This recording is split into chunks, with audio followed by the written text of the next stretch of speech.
ఈ నెల 27వ తేదీ నుంచి 5 రోజుల పాటు ముంతా తుఫాన్ ఎఫెక్ట్ ఉందని, ఈ విపత్తు నుండి బయటపడేందుకు అధికారులను అప్రమత్తం చేసి ప్రజలకు ముందస్తు సూచనలు ఇస్తున్నామంటూ జిల్లా పీడీ డిఆర్డీఏ అధికారి రాజేశ్వరి పేర్కొన్నారు. ఆదివారం ఉదయం స్థానిక ఎంపీడీఓ కార్యాలయంలో ఎంపీడీఓ మల్లీశ్వరి ఆధ్వర్యంలో మండల అధికారులతో కలిసి సమీక్షా సమావేశం నిర్వహించారు.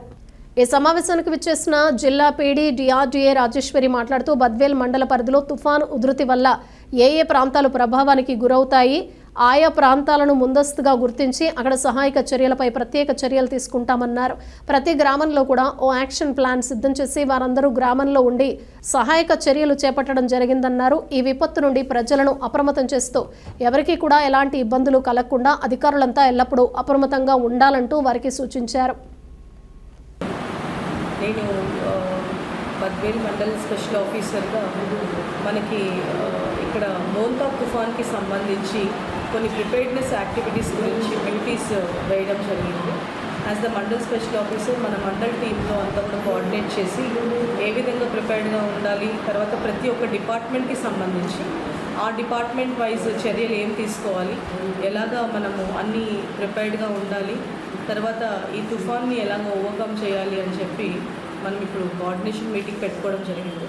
యాక్చువల్లీ ఇన్స్ట్రక్షన్స్ మనకి 25th నుంచే వెదర్ రిపోర్ట్ ద్వారా మనకు ఒక మోంతా సైక్లోన్ అనేది త్రూ బే ఆఫ్ బెంగాల్ మనకి టిల్ 29th ఆ ఎఫెక్ట్ ఉంది. గతంలో 2020లో మనకు నివార్ తుఫాన్ ఒక పెద్ద ఎఫెక్ట్ కడప జిల్లాకి వచ్చింది. అప్పుడు ఒక 11 మంది క్యాజువాలిటీస్ కూడా జరుగుతున్నాయి. అదే మోతాదులో ఈసారి మోంతా తుఫాన్ ఉండొచ్చు అన్నట్లు మన జాయింట్ కలెక్టర్ మేడం, ఇప్పుడు ప్రెజెంట్ కలెక్టర్ ఇన్ఛార్జ్ మేడం గారు సీరియస్గా ఇన్స్ట్రక్షన్స్ అందరికీ కూడా ఇవ్వడం జరిగింది. ఎందుకంటే దీంట్లో పబ్లిక్ అందరూ కూడా పబ్లిక్ సేఫ్టీ చాలా ఇంపార్టెంట్.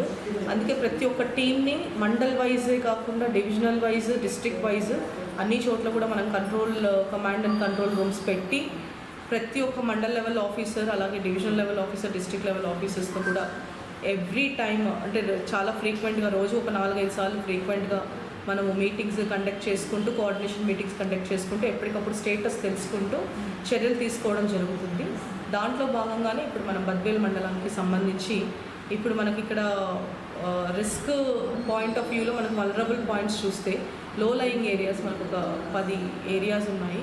దాంట్లో భాగంగానే మనం దానికి దగ్గర ఉన్న సెక్రటేరియట్స్ అన్నీ కూడా ఇమీడియట్ రిలీఫ్ సెంటర్స్గా అరేంజ్ చేశాము. అండ్ అలాగే ఒక పెద్ద SBBR డిగ్రీ కాలేజ్ని తీసుకొని దాన్ని కూడా ఒక 1000 మంది కెపాసిటీ ఉంది, దాన్ని కూడా ఒక రీహాబిలిటేషన్ సెంటర్గా మేము అరేంజ్ చేసుకున్నాము.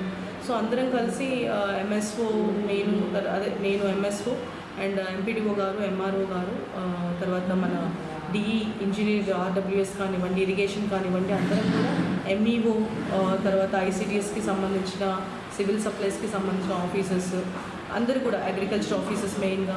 సో వీళ్ళందరూ కూడా మనం ఒక కోఆర్డినేషన్ మీటింగ్లో ఏమేమి చేయాలి, వాళ్ళ పరిధిలో ఉన్న డ్యూటీస్ ఏం చేయాలనేది చర్చించుకోవడం జరిగింది.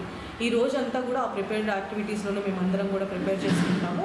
రేపటి నుంచి రాబోయే సిచ్యువేషన్ ఎలా ఫేస్ చేయాలనేది ఈరోజే టోటల్గా మాకు ఎన్ని రిసోర్సెస్ ఉన్నాయి, ఏమి లేవు, అవన్నీ కూడా మేము కలెక్ట్ చేసుకుని ఒక చోట పెట్టుకోవాలని జరుపుకున్నాం ఈ మీటింగ్. ఎలాగైనా సరే ఈ మోంతా సైక్లోన్ ఎఫెక్ట్ని మా ప్రిపేర్డ్నెస్ ద్వారా ఒక్క క్యాజువాలిటీ కానీ, ఒక చిన్న డ్యామేజ్ కానీ, ప్రాపర్టీ డ్యామేజ్ కానీ ఎలాంటిది లేకుండా మేమందరం కలిసి సమిష్టిగా దీన్ని ఎదుర్కొంటామని భావిస్తున్నాము. ఖచ్చితంగా కాన్ఫిడెంట్గా ఉన్నాం. మేమందరం కూడా 24/7 మేము వర్క్స్లో ఉంటున్నాం. తర్వాత ఎవ్రీ డిపార్ట్మెంట్కి సంబంధించి షిఫ్ట్స్ ప్రకారము 3 షిఫ్ట్లలో అందరూ కూడా ఎంప్లాయీస్ని డిప్లాయ్ చేయమని చెప్పి మనము చెప్పడం జరిగింది. ప్రతి ఒక్క డిపార్ట్మెంట్కి సంబంధించిన ఎంప్లాయీస్ ఆ టైంలో వాళ్ళందరూ కూడా ప్రజలకి, పబ్లిక్కి, మిగతా అన్ని అవసరానికి కూడా అందుబాటులో ఉంటారు. పబ్లిక్ అనే కాదు, ఈవెన్ యానిమల్స్ కూడా, మనకి పశు సంపద అనేది మనకి బద్వేల్ ఏరియాలో మనకు కొంచెం ఎక్కువ ఉంటుంది.